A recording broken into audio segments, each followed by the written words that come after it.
बहुत धन्नवादी ते ऋणी हाँ कि सिख कौम के सब तो मुकद्दस और सब तो वड्डे स्थान श्री अकाल तख्त साहब के जथेदार सिंह साहिब ज्ञानी हरप्रीत सिंह जी ने किरपा करके मैनू वक्त दिता। मैं उन्होंने मिल के अपने वालों एक पत्र दे के आया हाँ जो मौजूदा स्थिति श्रोमणी अकाली दल दी और सिख पंथ दी है।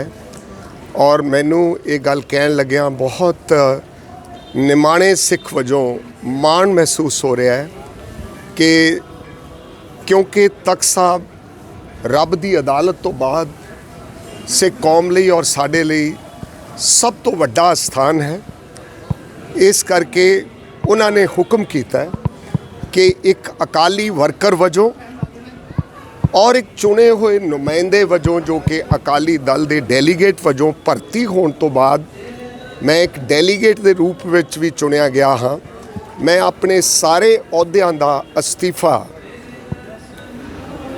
सिंह साहब दे सन्मुख बेनती की है कि मैं बिना किसी अहुदे तो एक अकाली वर्कर के रूप में पंजाब दे अंदर देश विदेश के अंदर सिख कौम नूं दरपेश मसलियां लई अपने वल्लों तकड़े होके अकाली दल नूं मजबूत करांगे। क्योंकि तुहानूं पता है कि मैनू पहला 6 तारीख नूं पार्टी वल्लों बुलाया गया सी, लेकिन उस तो बाद 10 तारीख नूं जो श्रोमणी अकाली दल की डिसिपलिनरी कमेटी है उन्हां दे प्रधान दा मैनू पत्र प्राप्त होया। पर मैं मुनासिब समझिया कि क्योंकि श्रोमणी अकाली दल का ढांचा गैर अधिकारत तौर पर भंग किया गया, गैर संविधानक तौर पर भंग किया गया, अकाली दल की वर्किंग कमेटी भंग नहीं हो सकती सी, वो भी भंग कर दी गई। Core committee, political affair committee, जिलियां दे जथेदार वो भंग कर दिते गए, पर वर्किंग कमेटी भी नाल दी नाल उसनूं भंग किया गया। इसका माना ये हुंदा है टैक्नीकली, मैं बेनती करके आया सिंह साहब नूं कि जिन्ने भी फैसले उस तो बाद होए हन वो पार्टी दे विधान और सिख कौम की महान मर्यादा जो श्री अकाल तख्त साहब दी और इस गुरु रामदास महाराज जी के पावन स्थान दी है उहदे मुताबिक नहीं होया। डिसिपलिनरी कमेटी का गठन भी जिहड़ा सीगा वो गैर विधानिक तौर पर किया गया। इस करके मेरे लिए रब की अदालत तो बाद एक अदने निमाने सिख वजों सिंह साहब ज्ञानी हरप्रीत सिंह इस समय अकाल तख्त साहब के प्रमुख जथेदार साहब हैं।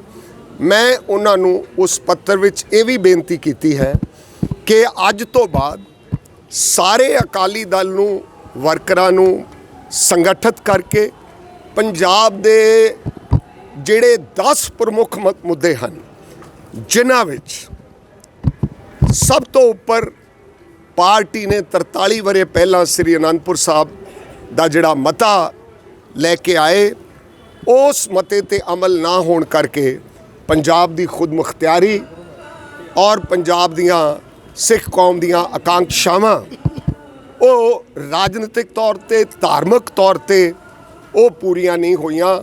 उन्होंने लागू करवाउण लई मैं संघर्ष करांगा। पंजाब दे पाणियां दे उत्ते जो वितकरे होए ने वो पंजाब नूं पंजाब दा बनदा हक मिले उहदे लई संघर्ष करांगे।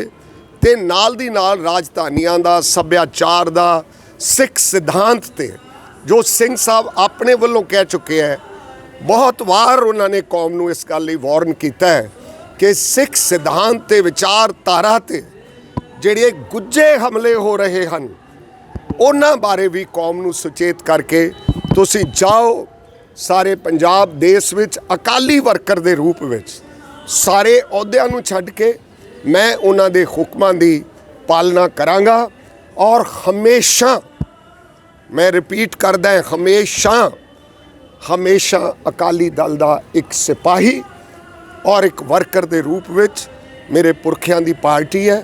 मैं अज ज़्यादा समा ना लैके तुहानूं ये जानकारी देना चाहुंदा कि मेरे सगवासी पिता सरदार गुरमीत सिंह जिहड़े all India Sikh student federation के बानी प्रधानां चों सन, वो 5 वरे पंजाबी सूबा मोर्चा डिफेंस ऑफ इंडिया रूल, गुरुद्वारिਆਂ ਨੂੰ ਆਜ਼ਾਦ ਕਰਾਉਣ ਲਈ ਐਮਰਜੈਂਸੀ ਦੇ ਮੋਰਚਿਆਂ ਵਿੱਚ ਕੈਦ ਰਹੇ। ਔਰ 3 ਸਾਲ ਉਸ ਜਨਰੇਸ਼ਨ ਤੋਂ ਬਾਅਦ ਜਦੋਂ ਮੈਂ ਰਾਜਨੀਤੀ ਵਿੱਚ ਪ੍ਰਵੇਸ਼ ਕੀਤਾ ਤੇ ਮੈਂ ਵੀ ਆਪਣਾ ਸਮਾਂ ਪੰਜਾਬ ਦੇ ਪਾਣੀਆਂ ਦੇ ਮੁੱਦੇ ਤੇ 2.5-3 ਸਾਲ ਲਗਾਤਾਰ ਆਪਣੇ ਪੋਲੀਟੀਕਲ ਕੈਰੀਅਰ ਵਿੱਚ ਜੇਲ੍ਹਾਂ ਵਿੱਚ ਰਿਹਾ।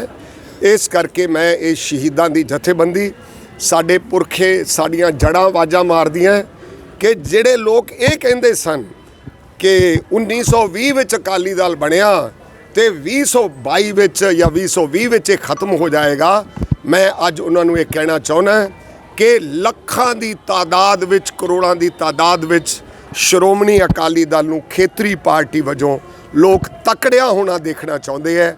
ਇਹ ਲੋਕਾਂ ਦੀ ਭਾਵਨਾ ਹੈ। ਇਸ ਕਰਕੇ ਮੈਂ ਆਪਣਾ ਜਵਾਬ ਪਾਰਟੀ ਨੂੰ ਭੇਜ ਚੁੱਕਿਆ ਕਿ ਮੈਂ ਕੋਈ ਜ਼ਾਤੀ ਗੱਲ ਨਾ ਪ੍ਰਧਾਨ ਦੇ ਖਿਲਾਫ, ਮੈਂ ਸਟ੍ਰੈਟੇਜਿਕ ਤੌਰ ਤੇ ਦਾਸ ਨੇ ਜੋ ਪਾਰਟੀ ਦੀ ਅੰਦਰੂਨੀ ਇਸ ਮੌਕੇ ਤੇ ਮੈਂ ਸਮਝਦਾ ਹੈਗਾ ਕਿ ਜੋ ਦੂਰੇ ਕਨਸਟੀਟਿਊਸ਼ਨ ਦੀ ਗੱਲ ਹੈ, ਵਰਕਿੰਗ ਕਮੇਟੀ ਭੰਗ ਕਰਨ ਦੀ ਗੱਲ ਹੈ, ਜੋ ਗੈਰ ਸੰਵਿਧਾਨਕ ਕਦਮ ਚੱਕੇ ਗਏ ਨੇ, ਉਹਨਾਂ ਬਾਰੇ ਵੀ ਇੱਕ ਪੱਤਰ ਜਿਹੜਾ ਹੈ ਉਹ ਸਿੰਘ ਸਾਹਿਬ ਨੂੰ ਦੇ ਕੇ ਆਇਆ।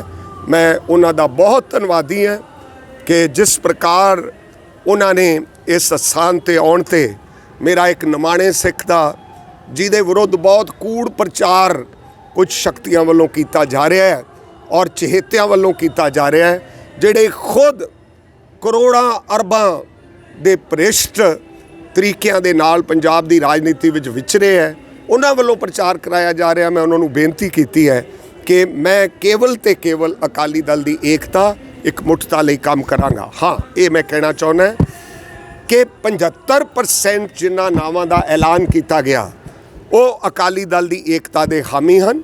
1-2 ਮੇਰੇ ਸਤਿਕਾਰਯੋਗ ਸੱਜਣਾ ਨੇ, ਕਿਉਂਕਿ ਇਹ ਸਨਮਾਨ ਸੂਚਕ ਅਹੁਦੇ ਸਨ, ਇਹ ਅਹੁਦੇ ਕੀਰਤੀਵਾਨ ਲੋਕਾਂ ਨੂੰ ਦਿੱਤੇ ਗਏ। ਕਹਿਣ ਤੋਂ ਭਾਵ ਹੈ ਸਾਰਿਆਂ ਦੀ ਰਾਏ ਨਾਲ ਉਹਨਾਂ ਨੂੰ ਮੈਂਬਰ ਬਣਾਇਆ ਗਿਆ। ਅਗਰ ਕੋਈ ਵੋਲੰਟੈਰੀਲੀ ਵਿਡਰਾ ਕਰਨਾ ਚਾਹੁੰਦਾ ਹੈ, ਜਿਵੇਂ ਦੂਜੇ ਪਾਸਿਓਂ ਨਰੇਸ਼ ਗੁਜਰਾਲ ਜੀ, ਹਰਚਰਨ ਸਿੰਘ ਬੈਂਸ ਹੋਰੀ ਵਿਡਰਾ ਕਰ ਗਏ, ਅਗਰ ਇਧਰਲੇ ਪਾਸਿਓਂ 1-2 ਸੱਜਣਾ ਨੇ, ਉਹ ਵੀ ਅਜੇ ਤਾਈਂ ਪੂਰਨ ਰੂਪ ਵਿੱਚ ਸਪਸ਼ਟ ਨਹੀਂ ਹੋਇਆ, ਅਗਰ ਉਹ ਵੋਲੰਟੈਰੀਲੀ ਵਿਡਰਾਲ ਕਰਨਾ ਚਾਹੁੰਦੇ ਹੈ ਤਾਂ 80% ਜਿਹੜੇ ਏਕਤਾ ਦੇ ਹਾਮੀ ਆਗੂ ਹੈ ਉਹ ਸਾਰਿਆਂ ਦੀ ਰਾਏ ਨਾਲ ਆਉਣ ਵਾਲੇ ਦਿਨਾਂ ਵਿੱਚ ਮਿਲਣਗੇ। ਬਹੁਤ ਬਹੁਤ ਧੰਨਵਾਦ। ਅਕਾਲੀ ਦਲ ਦੀ ਇਸ ਵੇਲੇ ਜਿਹੜੀ ਸਥਿਤੀ ਹੈ ਇਹਨੂੰ ਤੁਸੀਂ ਕਿਸ ਤਰ੍ਹਾਂ ਦੇਖਦੇ ਹੋ? ਹਾਂਜੀ, ਅਕਾਲੀ ਦਲ ਦੀ ਮੌਜੂਦਾ ਸਥਿਤੀ ਨੂੰ ਤੁਸੀਂ ਕਿਸ ਤਰ੍ਹਾਂ ਦੇਖਦੇ ਹੋ? ਦੇਖੋ, ਅਕਾਲੀ ਦਲ ਦੀ ਮੌਜੂਦਾ ਸਥਿਤੀ, ਕਿਉਂਕਿ ਚੋਣਾਂ ਤੋਂ ਬਾਅਦ ਸਮੀਖਿਆ ਕਮੇਟੀ ਜਿਹੜੀ ਇਕਬਾਲ ਸਿੰਘ ਜੀ ਝੁੰਦਾਂ ਦੀ ਅਗਵਾਈ ਹੇਠ ਬਣਾਈ ਗਈ, ਉਹਦੇ ਵਿੱਚ 42 ਨੁਕਤੇ ਸਨ ਔਰ ਸਭ ਤੋਂ ਉੱਪਰ ਨੁਕਤਾ ਇਹ ਸੀ ਕਿ ਇੱਕ ਵਾਰ ਲੀਡਰਸ਼ਿਪ ਨੂੰ ਤਿਆਗ ਕਰਨਾ ਚਾਹੀਦਾ ਹੈ, ਤਿਆਗ ਕਰਨਾ ਚਾਹੀਦਾ ਹੈ। ਤਿਆਗ ਪੱਤਰ ਦੀ ਬਜਾਏ ਤਿਆਗ ਦੀ ਗੱਲ ਕੀਤੀ ਗਈ ਸੀ ਕਿ ਆਪ ਗਵਾਈਏ ਤਾਂ 100 ਪਾਈਏ ਔਰ ਕੈਸੀ ਚਤਰਾਈ, ਲੇਕਿਨ ਕਿਉਂਕਿ ਕਿਸੇ ਨੇ ਤਿਆਗ ਨਹੀਂ ਕੀਤਾ, ਇਸ ਕਰਕੇ ਅੱਜ ਦੀ ਮੌਜੂਦਾ ਸਥਿਤੀ ਵਿੱਚ ਝੁੰਦਾਂ ਕਮੇਟੀ ਜਿਹੜੀ ਹੈ ਉਹ ਜਨਤਕ ਵੀ ਨਹੀਂ ਕੀਤੀ ਗਈ ਔਰ ਉਹਦੀਆਂ ਜਿਹੜੀਆਂ ਮੁੱਖ ਮੁੱਦੇ ਹਨ 42 ਦੇ 42 ਉਹ ਲਾਗੂ ਨਹੀਂ ਕੀਤੇ ਗਏ। ਇਹ ਸਥਿਤੀ ਹੈ। ਸੁਖਬੀਰ ਸਿੰਘ ਬਾਦਲ ਉਹਨਾਂ 42 ਮੁੱਦਿਆਂ ਨੂੰ ਲਾਗੂ ਕਰਨਗੇ? ਦੇਖੋ, ਮੈਂ ਇਹ ਚਾਹੁੰਦਾ ਕਿ ਜੋ ਉਸ ਕਮੇਟੀ ਦੀ ਅਸੀਂ ਕੋਰ ਕਮੇਟੀ ਵੱਲੋਂ ਉਹਨੂੰ ਕਨਸਟੀਟਿਊਟ ਕੀਤਾ ਸੀ ਝੁੰਦਾਂ ਕਮੇਟੀ ਨੂੰ, ਉਹਦੇ ਤੇ ਅਮਲ ਕਰਨ। ਪਰ ਅੱਜ ਸਿੰਘ ਸਾਹਿਬ ਨੇ ਸ਼ਾਇਦ ਇਤਿਹਾਸਕ ਗੱਲ ਜਿਹੜੀ ਸਾਰੇ ਸੰਸਾਰ ਵਿੱਚ ਜਾਵੇ, ਉਹਨਾਂ ਨੇ ਕਹਿ ਦਿੱਤੀ ਹੈ, ਹੁਕਮ ਕਰ ਦਿੱਤਾ ਹੈ ਕਿ ਅੱਜ ਤੋਂ ਬਾਅਦ, ਕਿਉਂਕਿ ਤੁਸੀਂ ਆਪਣੇ ਨਾਂ ਨਾਲੋਂ ਬਰਾੜ ਹਟਾਇਆ ਸੀ, ਤੁਸੀਂ ਜਗਮੀਤ ਸਿੰਘ ਅਕਾਲੀ ਹੋ, ਤੁਹਾਡੇ ਤੋਂ ਅਕਾਲੀ ਵਰਕਰ ਦਾ ਰੁਤਬਾ ਕੋਈ ਖੋ ਨਹੀਂ ਸਕਦਾ। ਮੈਂ ਅੱਜ ਮੈਂ ਤਰਲੋਚਨ ਸਿੰਘ ਸਾਬਕ ਮੈਂਬਰ ਪਾਰਲੀਮੈਂਟ, ਮੈਂ ਤੇ ਆਇਆ ਸੀ ਸਿੱਖ ਐਜੂਕੇਸ਼ਨ ਕਾਨਫਰੰਸ ਜਿਹੜੀ ਕੱਲ੍ਹ ਹੋਈ ਤੇ ਅੱਜ ਸਵੇਰੇ ਮੈਂ ਮੱਥਾ ਟੇਕਣ ਆਇਆ ਤੇ ਜਥੇਦਾਰ ਸਾਹਿਬ ਅਕਾਲ ਤਖ਼ਤ ਸਾਹਿਬ ਨਾਲ ਵੀ ਦਰਸ਼ਨ ਹੋਏ ਤੇ ਮੈਂ ਉਹਨਾਂ ਨੂੰ ਇਹ ਬੇਨਤੀ ਕੀਤੀ ਹੈ, 2-3 ਗੱਲਾਂ ਬੜੀਆਂ ਵੱਡੀਆਂ ਹਿੰਦੁਸਤਾਨ 'ਚ ਹੋ ਰਹੀਆਂ ਜਿੱਦਾਂ ਕਿ ਅਸੀਂ ਨੋਟਿਸ ਨਹੀਂ ਲਿਆ। ਪਹਿਲੀ ਗੱਲ ਕਿ ਕਾਮਨ ਸਿਵਲ ਕੋਡ ਹੁਣ ਹਰ ਸਟੇਟ ਅਡਾਪਟ ਕਰ ਰਹੀ। ਸਾਡਾ ਆਲ ਇੰਡੀਆ ਆਨੰਦ ਮੈਰਿਜ ਐਕਟ ਜਿਹੜਾ ਮੈਂ ਪਾਸ ਕਰਾਇਆ ਪਾਰਲੀਮੈਂਟ 'ਚ, ਉਹ ਲਾਗੂ ਹੈ ਇੰਡੀਆ 'ਚ, ਪਰ ਹੁਣ ਹਰ ਸਟੇਟ, ਜਿਵੇਂ ਸਭ ਤੋਂ ਪਹਿਲਾਂ ਉੱਤਰਾਖੰਡ, ਹਿਮਾਚਲ ਤੇ ਹੁਣੇ ਗੁਜਰਾਤ ਨੇ ਵੀ ਕਰਤਾ ਕਿ ਹਰ ਸਟੇਟ ਆਪਣਾ ਕਾਮਨ ਸਿਵਲ ਕੋਡ ਬਣਾਏਗੀ। ਜਦੋਂ ਉਹ ਬਣੇਗਾ ਤਾਂ ਫਿਰ ਜਿਹੜੇ ਐਕਟ ਹੁਣ ਲਾਗੂ ਹੈ ਇਹ ਖਤਮ ਹੋ ਜਾਣ।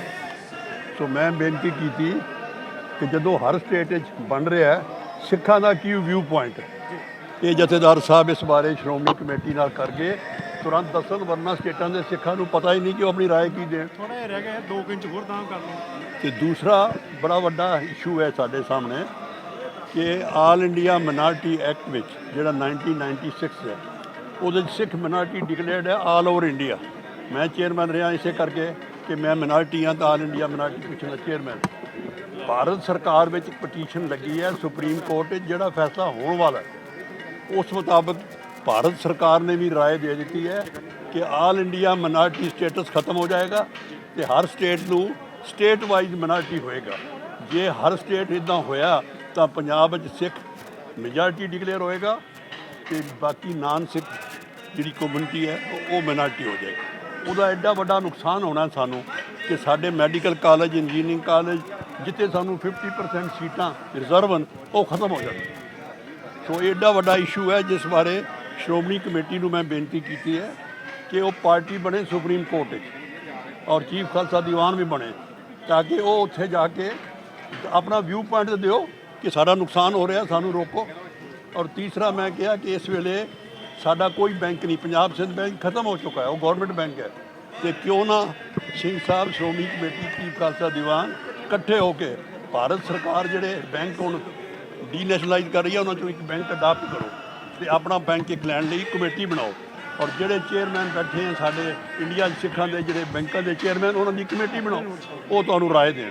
ਸੋ ਮੈਂ ਇਹੋ ਜਿਹੀਆਂ 5-4 ਗੱਲਾਂ ਜਿਹੜੀਆਂ ਮੈਂ ਸਮਝਦਾ ਕਿ ਅਸੀਂ ਜਿਨ੍ਹਾਂ ਨੂੰ ਟੇਕਅਪ ਨਹੀਂ ਕਰ ਰਹੇ ਉਹ ਜਲਦੀ ਟੇਕਅਪ ਕਰੀਏ, ਵਿਚ R the interest of the community at large.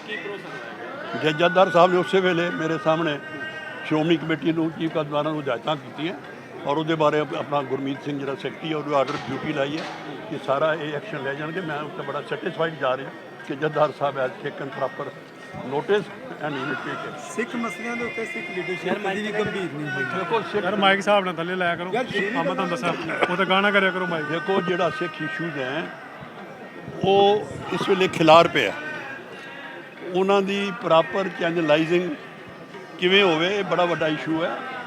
ਉਸ ਬਾਰੇ ਨਾ ਯੂਨਿਟੀ ਹੈ ਨਾ ਇਕੱਠੇ ਹੋ ਕੇ ਅਸੀਂ ਬਹਿੰਦੇ ਹਾਂ। ਜਿਹੜੀ ਸਭ ਤੋਂ ਵੱਡੀ ਗੱਲ ਤੁਸੀਂ ਅੰਮ੍ਰਿਤਸਰ ਵਾਲੇ ਹੋ ਸਾਰੇ ਕਿ ਸਿੱਖ ਇਸ ਵੇਲੇ ਹਿੰਦੁਸਤਾਨ ਸਾਰੇ 'ਚ ਰਹਿੰਦਾ। ਬਾਹਰਲੀਆਂ ਸਟੇਟਾਂ 'ਚ ਸਿੱਖ ਦੀ ਬੜੀ ਵੈਲਿਊ ਹੈ। ਹੁਣੇ ਹੀ ਜਿਹੜਾ Delhi Gurdwara municipal committee election ਹੋਈ, 11 ਲੱਖ ਆਬਾਦੀ ਸਾਡੀ ਦਿੱਲੀ 'ਚ, ਅਸੀਂ ਟੋਟਲ ਇਗਨੋਰ ਹੋ ਗਏ। ਕਿਸੇ ਪਾਰਟੀ ਨੇ ਸਿੱਖਾਂ ਨੂੰ ਨਹੀਂ ਪੁੱਛਿਆ ਵੀ ਤੁਹਾਨੂੰ ਵੀ ਸੀਟਾਂ ਦੇਈਏ। ਸੋ ਇਸ ਵੇਲੇ ਸਾਡੀ ਜਿਹੜੀ ਆਲ ਇੰਡੀਆ ਲੈਵਲ 'ਤੇ ਡਿਫਰੈਂਟ ਸਟੇਟ ਵਿੱਚ ਕੀ ਲੋੜ ਹੈ ਉਹਦੇ ਬਾਰੇ ਵੀ ਜ਼ਰੂਰ ਦਿੱਲੀ ਇੱਥੇ ਅੰਮ੍ਰਿਤਸਰ ਵਾਲੇ ਧਿਆਨ ਸੋਚਣ ਕਿ ਬਾਹਰਲੇ ਸਿੱਖ ਨੂੰ ਵੀ ਕਿਵੇਂ ਮਜ਼ਬੂਤੀ ਕਰਨ ਲਈ। ਕਿਉਂਕਿ ਅਸੀਂ ਅਕਾਲੀ ਦਲ ਨੇ ਆਪਣੇ ਪੈਰ ਹੀ ਪਿੱਛੇ ਹਟ ਕੇ ਚਲੇ ਕਿ ਆਪਾਂ ਚੋਣ ਲੜਨੀ ਹੀ ਨਹੀਂ। ਮੈਂ ਕੋਈ ਕ੍ਰਿਟਿਸਾਈਜ਼ ਕਿਸੇ ਨੂੰ ਨਹੀਂ ਕਰਨਾ ਚਾਹੁੰਦਾ। ਗੱਲ ਇੱਕ ਸਮਝੋ, ਅਸੀਂ ਹਿੰਦੁਸਤਾਨ ਦੇ ਵਿੱਚ ਰਹਿੰਦੇ ਹਾਂ, ਹਿੰਦੁਸਤਾਨ ਦੇ ਕਨਸਟੀਟਿਊਸ਼ਨ ਨੂੰ ਬਿਲੀਵ ਕਰਦੇ ਹਾਂ। ਸਾਡੀਆਂ ਸਟੇਟ ਲੈਵਲ ਲੋੜਾਂ ਹੈ, ਉਹਦੇ ਲਈ ਜਦ ਤੱਕ ਸਟੇਟਾਂ ਦੇ ਸਿੱਖ ਇਕੱਠੇ ਹੋ ਕੇ ਆਪਣਾ ਡਿਸੀਜਨ ਨਹੀਂ ਕਰਦੇ, ਕਿਉਂਕਿ ਰਾਜ ਭਾਗ 'ਚੋਂ ਅਸੀਂ ਬਾਹਰ ਨਹੀਂ ਜਾਣਾ। ਰਾਜ ਭਾਗ ਜਾਣ ਲਈ ਉੱਥੋਂ ਦੀਆਂ ਸਟੇਟ ਦੀਆਂ ਰੀਜਨਲ ਪਾਰਟੀਆਂ, ਨੈਸ਼ਨਲ ਪਾਰਟੀਆਂ ਨਾਲ ਮਿਲ ਕੇ ਸਿੱਖ MLA MP ਕਿਉਂ ਨਹੀਂ ਬਣ ਸਕਦੇ? ਹਰ ਸਟੇਟ ਦੀ ਲੋੜ ਹੈ। ਦੇਖੋ ਤੁਹਾਨੂੰ ਹੈਰਾਨਗੀ ਹੋਏਗੀ ਸੁਣ ਕੇ ਕਿ ਉੜੀਸਾ 'ਚ ਇਸ ਵੇਲੇ 2 ਸਿੱਖ MLA ਹੈ, 2, ਔਰ ਸ਼ੁਰੂ ਤੋਂ ਚਲੇ ਆ ਰਹੇ हैं। ਕਲਕੱਤੇ ਗਿਆਨ ਸਿੰਘ ਸੋਨਪਾਲ 22 ਸਾਲ ਮੈਂਬਰ ਰਿਹਾ ਔਰ ਪਹਿਲਾ ਸਿੱਖ MP ਮੋਹਨ ਸਿੰਘ ਸਹਿਗਲ 1952 'ਚ ਬਣਿਆ। ਸੋ ਬਾਹਰ ਵੀ ਸਿੱਖਾਂ ਨੂੰ ਬੜੇ ਮੌਕਾ ਮਿਲਦਾ ਹੈ, ਪਰ ਜਿਹੜੀ ਦਿੱਲੀ ਇੱਥੇ ਲੀਡਰਸ਼ਿਪ ਸੈਂਟਰ ਦੀ ਹੈ ਇਹ ਇਸ ਪਾਸੇ ਟੁੜੀ ਨਹੀਂ। ਇਹ ਆਪਣਾ ਜਿਹੜਾ ਆਲ ਇੰਡੀਆ ਕੰਟਰੋਲ ਵੀ ਸਾਡਾ ਰਵੇ, ਇਹਨਾਂ ਨੇ ਬਾਹਰਲੇ ਸਿੱਖ ਨੂੰ ਇਸ ਬਾਰੇ ਅਣਗੌਲਿਆ ਕੀਤਾ। ਨਹੀਂ ਕਿ ਸਾਨੂੰ ਇੱਕ ਵਾਰੀ ਦੁਬਾਰਾ ਆਪਣੀ ਰਣਨੀਤੀ ਦੇ ਉੱਤੇ ਵਿਚਾਰ ਕਰਨਾ ਚਾਹੀਦਾ ਤਾਂ ਕਿ ਦੁਨੀਆ ਭਰ ਦੇ ਸਿੱਖਾਂ ਦੀ ਜਿਹੜੀ ਨੁਮਾਇੰਦਗੀ ਹੈ ਉਹ ਦੇਖੋ ਬਾਹਰਲਾ ਸਿੱਖ ਬੜਾ ਖੁਸ਼ਹਾਲ ਹੈ। ਬਾਹਰਲਾ ਸਿੱਖ ਜੇ ਕਰਕੇ ਸਾਡੀ ਸ਼ਾਨ ਹੈ। ਕੈਨੇਡਾ ਦੇ ਸਿੱਖਾਂ ਨੇ ਵਜ਼ੀਰੀਆਂ ਲੈ ਕੇ ਵਰਲਡ 'ਚ ਪਛਾਵਤ ਕਰਤਾ। ਕੀ ਆਬਾਦੀ ਹੈ ਸਾਡੀ? 6 ਲੱਖ ਆਬਾਦੀ ਹੈ ਕੈਨੇਡਾ 'ਚ, ਤੇ 18 MP ਬਣ ਗਏ, ਤੇ 11 ਲੱਖ ਦਿੱਲੀ ਆਬਾਦੀ ਹੈ ਕਿ ਮਿਊਨਿਸਪਲ ਕਮੇਟੀ 'ਚ ਨਹੀਂ ਆਏ। ਸੋ ਬਾਹਰਲਾ ਸਿੱਖ ਨੂੰ ਤਾਂ ਦਾਦ ਦਿਓ ਕਿ ਉਹਨਾਂ ਦੀ ਸ਼ਾਨ ਨੇ ਸਾਡੀ ਸ਼ਾਨ ਕਾਇਮ ਕੀਤੀ।